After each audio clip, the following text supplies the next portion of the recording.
ఇదే కాదు ఈరోజు గ్రూప్ 1 జరిగినప్పుడు కూడా గ్రూప్ 1 పరీక్షలు వాయిదాలు వేయాలని మన ప్రభుత్వం ఇచ్చిన జీవోలలో కోడిగుడ్డు మీద ఈకలు పీకినట్టు పీకాలని, తప్పులు పట్టాలని హైకోర్టు నుంచి సుప్రీంకోర్టు వరకు అన్ని దగ్గరలకు పోయినారు. ఎక్కడ కూడా వాళ్ళ వాదన కోర్టులు సమర్థించకపోను తిరస్కరించి పరీక్షలు నిర్వహించమన్నారు.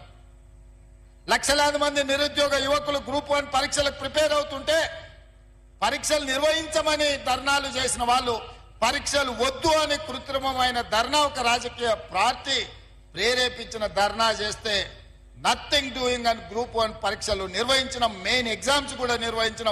తొందరలోనే తెలంగాణ రాష్ట్రానికి 2011 తర్వాత గ్రూప్ 1 పరీక్షలే నిర్వహించలేదు. ఉమ్మడి రాష్ట్రంలో 2011లో గ్రూప్ 1 నియామకాలు జరిగితే ఇవాళ 2024కు వచ్చినాం. 13 సంవత్సరాల తెలంగాణ రాష్ట్రంలో గ్రూప్ 1 ఉద్యోగ అవకాశాలు నిరుద్యోగ యువకులకు రాలేదు.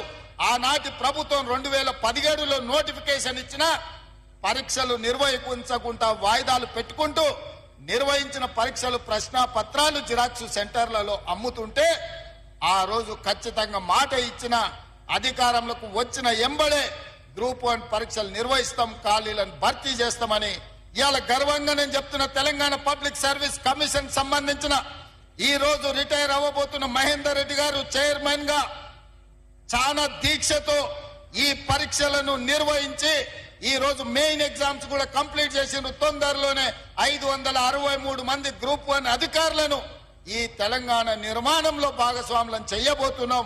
ఇవాళ ప్రక్షాళన చేసిన తెలంగాణ పబ్లిక్ సర్వీస్ కమిషన్ మా పనితనానికి ఒక గీటురాయి, చిన్న ఆరోపణ లేకుండా ఈరోజు పబ్లిక్ సర్వీస్ కమిషన్ పనిచేస్తుంది.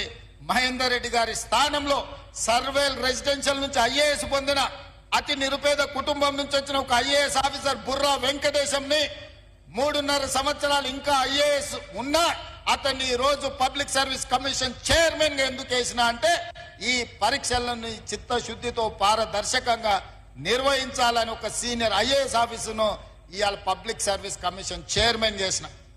గతంలో ఐపీఎస్ డీజీపీ చేసిన అధికారిని వేస్తే ఈ రోజు సీనియర్ ఐఏఎస్ అధికారిని వేసిన.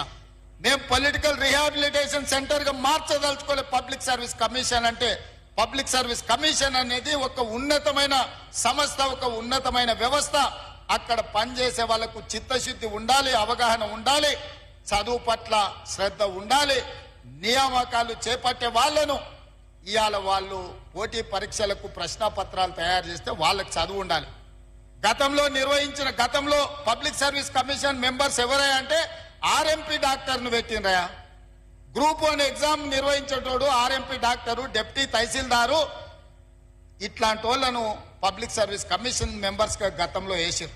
నేను తప్పు పట్టడం లేదు, కానీ సెక్షన్ ఆఫీసర్ కలెక్టర్ ని సెలెక్ట్ చేయలేడు కదా. ఒక సెక్షన్ ఆఫీసరో లేకపోతే ఒక ఆఫీస్ లో ఉండే అటెండరో ఆ జిల్లా కలెక్టర్ ని నిర్ణయించాలంటే అతని అవగాహన, అతని చదువు, అతనికి అన్ని రకాల అవగాహన ఉండాలి కదా. అట్లాంటి గ్రూప్ 1 పరీక్షలు నిర్వహించే పబ్లిక్ సర్వీస్ కమిషన్ లో సభ్యులుగా చిన్న చిరు ఉద్యోగస్తులను రాజకీయ పునరావాస కేంద్రంగా మార్చి ఆ పార్టీ సభ్యులను నియమించడంతో పూర్తిగా భ్రష్టు పట్టుపోయి ప్రతిష్ట దెబ్బతిన్నది పబ్లిక్ సర్వీస్ కమిషన్.